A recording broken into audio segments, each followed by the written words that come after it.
اللہ الرحمن الرحیم۔ پہلا سوال ہے جی محمد ریحان صاحب کا کلکتہ سے، کہتے ہیں جی مجبوری میں پیسوں کا سوال کر سکتے ہیں؟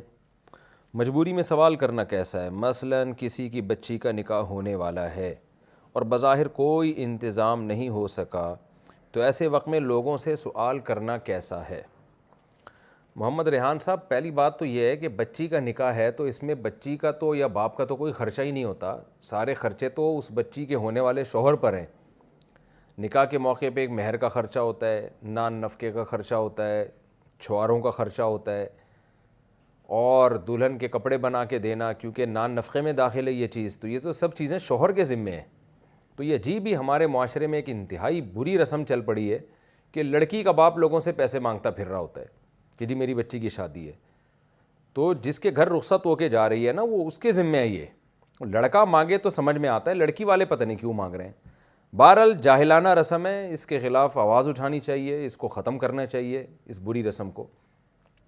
لیکن اگر واقعی کوئی خرچہ آ رہا ہے جاہلانہ رسم کی وجہ سے ہی آ رہا ہو، دباؤ میں آیا ہوا وہ آدمی، تو پھر سوال کرنے کا ایک اصول یہ ہے کہ جس کے پاس بنیادی ضرورت کے پیسے ہوں اس کے لیے سوال کرنا حرام ہے۔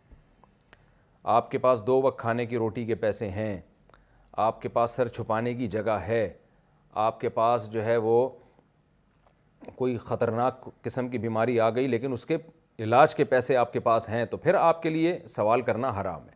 یہاں تک کہ فقہا نے لکھا ہے کہ اگر کسی کے پاس 2 وقت کا کھانا نہیں ہے لیکن کمانے کی طاقت ہے تو اس کے لیے بھی سوال کرنا حرام ہے۔ نبی صلی اللہ علیہ وسلم نے فرمایا جس نے لوگوں کے سامنے ہاتھ پھیلایا نا، بھیک مانگی، کل قیامت کے دن اس کے چہرے پہ گوشت نہیں ہوگا، کیونکہ اس نے اپنے چہرے کو لوگوں کے سامنے ذلیل کیا، تو اللہ اس کے چہرے سے گوشت چھین لیں گے، تاکہ کیونکہ چہرے پر گوشت نہ ہو تو بے رونق ہو جاتا ہے چہرہ، تو اس لیے حتی الامکان مانگا نہ جائے۔ لیکن اگر یہ خطرہ ہے کہ آپ نے بچی کو کچھ پیسے نہ دیے، جہیز نہ دیا، تو آگے سسرال میں جا کے برباد ہو جائے گی، سسرال والے اس کا گھر تباہ کر دیں گے، تو یہ بھی پھر ایک قسم کی ضرورت ہے۔